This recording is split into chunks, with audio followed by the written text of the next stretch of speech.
विधान परिषद निवडणुकीमध्ये महायुतीमध्ये शिवसेनेला 4 तर राष्ट्रवादीच्या वाटेला फक्त 1 जागा येणार। सूत्रांची माहिती, पुण्याच्या जागेवर पेच कायम।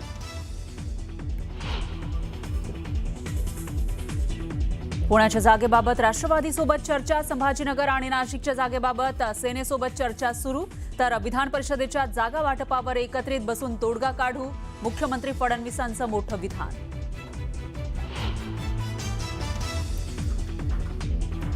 स्वतःच्या मुलांसाठी लॉबिंग करण्याच्या प्रयत्नामध्ये अजित पवार लढत असलेल्या जागा सोडू नका, रोहित पवारांचा सुनील तटकरेंवर निशाणा। तर तटकरे स्वतःची खासदारकी बॅलन्स करतायत की कुटुंब, रोहित पवारांचा सवाल। जय पवार निवडणुकीच्या रिंगणात उतरणार असल्याची चर्चा, पुण्याच्या जागेवर निवडणूक लढू शकतात। जय पवारांचा एक पोस्टर सोशल मीडियावर व्हायरल, पोस्टरवर युवा नेते, पक्षाची धुरा सांभाळणारे नेतृत्व असा उल्लेख।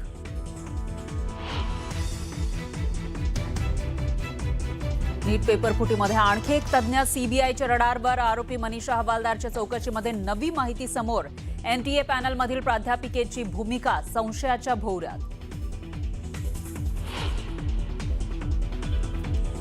एमआयएमच्या नगरसेवक मतीन पटेलची 2 तासांपासून एसआयटी चौकशी, निदा खानला आश्रय दिल्याप्रकरणी दोषारोपपत्र दाखल झाल्यानंतर पटेलला पाठवली होती नोटीस। पुरवठ्यावर ताण येईल अशा प्रकारे इंधनाची साठेबाजी कोणीही करू नये, तर पेट्रोल पंपावर गडबड करणाऱ्यांवर कारवाई करणार, मुख्यमंत्री फडणवीसांचा सूचक इशारा।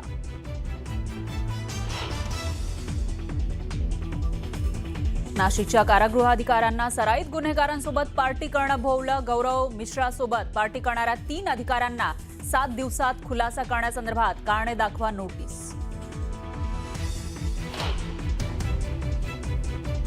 अहिल्यानगर पोलीस मुख्यालयामध्ये मॉक ड्रिल दरम्यान हँड ग्रेनेडचा स्फोट, 3 पोलीस कर्मचारी गंभीर जखमी, हातून लिव्हर सुटल्यानं दुर्घटना।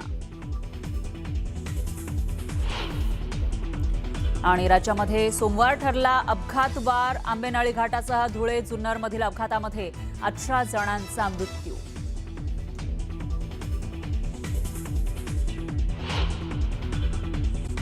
सेवक याची कसून चौकशी सुरू आहे। चौकशीच्या वेळी मतीन पटेलची चौकशी केली जाते आणि यावेळी त्याचे वकील सुद्धा उपस्थित आहेत असं कळत आहे। मतीन पटेल सोबत निदा खान राहत होती, ते घर नेमकं कुणाच्या सांगण्यावरनं मतीननं दिलं याची चौकशी सध्या होतीये। त्या प्रकरणी 2 तास त्याला प्रश्न विचारले जात आहेत। एसआयटीच्या अधिकाऱ्यांनी मतीन पटेलच्या प्रश्नांची सरबत्तीच केली आहे। निदा खान राहत असलेल्या घरमालकाची सुद्धा चौकशी होणार आहे अशी माहिती आहे। तर घरमालकाचं सुद्धा एसआयटी नोंदवून घेणार आहेत, जबाब नोंदवून घेणार असं कळतंय। चौकशी झाल्यावरच मतीन पटेल संदर्भात एसआयटी काय निर्णय घेतेय याकडे सगळ्यांचं लक्ष जात आहे। आपल्यासोबत लक्ष्मण घाटोळ जोडले गेलेत। लक्ष्मण, आपण पाहतोय की आता मतीन पटेलची 2 तास चौकशी होतीये, नेमक्या कोणत्या प्रश्नांना उद्देशून ही चौकशी होतीये? मृगा, मतीन पटेल हा एमआयएमचा संभाजीनगरचा नगरसेवक आहे, ज्याला नाशिक पोलिसांनी अर्थात नाशिकच्या टीसीएस प्रकरणामध्ये जी एसआयटी स्थापन करण्यात आलेली आहे त्या एसआयटीच्या अधिकाऱ्यांनी त्याला चौकशीसाठी बोलवलेलं आहे। या मतीन पटेलची चौकशी होण्याचं कारण हेच आहे की मतीन पटेल याने निदा खानला आश्रय दिला होता। संभाजीनगरच्या त्याच्या घरामध्ये या निदा खानला लपवलेलं होतं। निदा खानचा जेव्हा शोध घेतला जात होता नाशिक रोड मधल्या धर्मांतर आणि लैंगिक शोषण प्रकरणामध्ये, तेव्हा ही निदा खान फरार असताना या मतीन पटेलच्या आश्रयामध्ये होती अशा प्रकारची माहिती मिळाली। त्या स्वरूपाचे पुरावे पोलिसांना मिळाले आणि त्यानंतर पोलिसांनी या प्रकरणामध्ये मतीन पटेलवर देखील सह आरोपी करत त्याच्यावर गुन्हा दाखल केला होता आणि त्याची याच प्रकरणामध्ये चौकशी सुरू केली आहे। आता यामध्ये महत्त्वाचे प्रश्न जे मतीन पटेलला विचारले जातात त्यातले 2 ते 3 प्रश्न जे होते ते अत्यंत महत्त्वाचे होते। ते म्हणजे मतीन पटेल हा फोनवरून त्यांच्या संपर्क होत होता। जेव्हा मतीन पटेलचा फोन त्यांनी चौकशीसाठी ताब्यात घेतला तेव्हा मतीन पटेल याच्या फोनवरनं ही जी निदा खान आहे तिचं आणि त्याचं संभाषण झालेलं होतं। त्या संभाषणातला एक भाग म्हणजे नक्कीच धन्यवाद सविस्तर माहितीसाठी। त्याला 3 प्रश्न महत्त्वाचे विचारलेत आणि यानंतर एसआयटी निर्णय काय घेते हे पाहणं महत्त्वाचं आहे। बातमी पुण्यातनं आहे। पुण्यातल्या सिंचन भवनासमोर शेतकऱ्यांनी आंदोलन केलंय। इंदापूर तालुक्यामध्ये पाणी प्रश्नावरनं शेतकरी आक्रमक झालेत।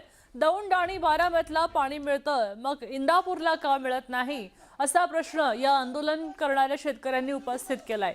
तिरडी आणत शेतकऱ्यांनी तिरडी आंदोलन सुरू केलंय।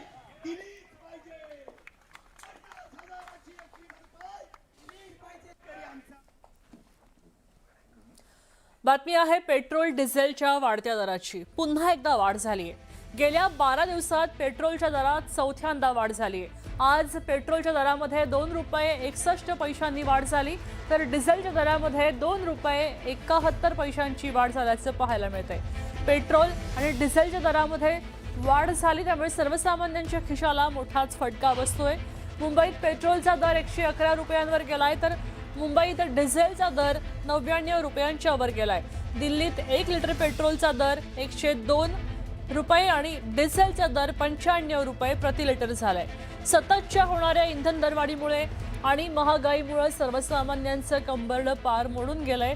ही इंधन दरवाढ होत असताना एक लक्षात घेतलं पाहिजे की पेट्रोलियम इंधनाच्या दरांमधल्या वाढीचा आढावा घेताना एक नमूद करणं गोष्ट अत्यंत आवश्यक आहे की ही दरवाढ भारतात सर्वात कमी आहे. एक धोरणात्मक निर्णय म्हणून भारत सरकारनं तेल कंपन्यांना जागतिक अस्थिरतेचा फटका स्वतःच सोसण्याचं आणि त्याचा बोजा जनतेवर शक्य तितका कमी टाकण्याचे निर्देश दिलेले आहेत.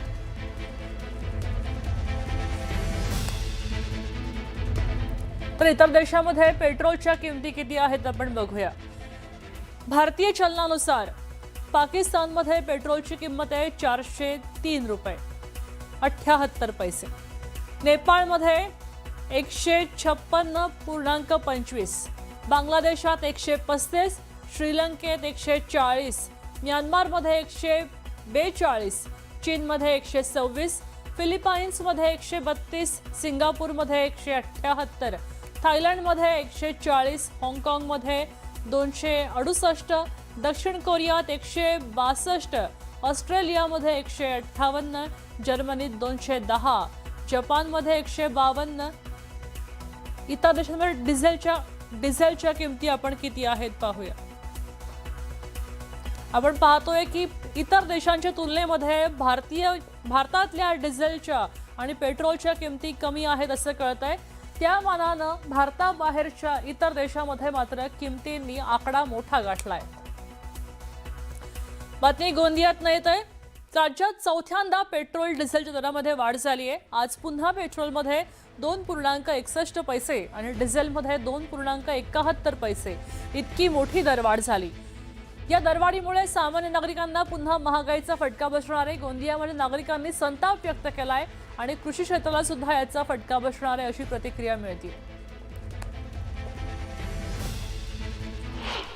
या पंधरवाड्यात जवळपास ही चौथ्यांदा दरवाढ झालेली आहे आणि ही दरवाढ झाल्यामुळे एक तर शेतीचा हंगाम सुरू आहे, शेतीच्या कामावरही लागवडीवर खर्च म्हणजे महाग होणार आहे. त्याच्यानंतर रोजच्या ज्या दैनंदिन वस्तू आहे त्या देखील महाग होणार आहे आणि याचा फटका थेट नागरिकांना बसणार आहे. कारण ज्यांना रोज सामान घेऊन खावं लागतं त्यांना दररोज हे सामान महाग होताना दिसत आहे. त्यामुळे सरकारने वारंवार अशी दरवाढ करू नये आणि ही दरवाढ मागे घ्यावी. त्यामुळे सामान्य नागरिकांना एक तर उन्हाचे चटके 9 ताप आजपासून सुरू झालाय, उन्हाचे चटके बसतात आहेत, त्याच्यातच दरवाढीचे चटके सुद्धा नागरिकांना बसतात आहे. त्यामुळे सरकारने दरवाढ तर करू नये.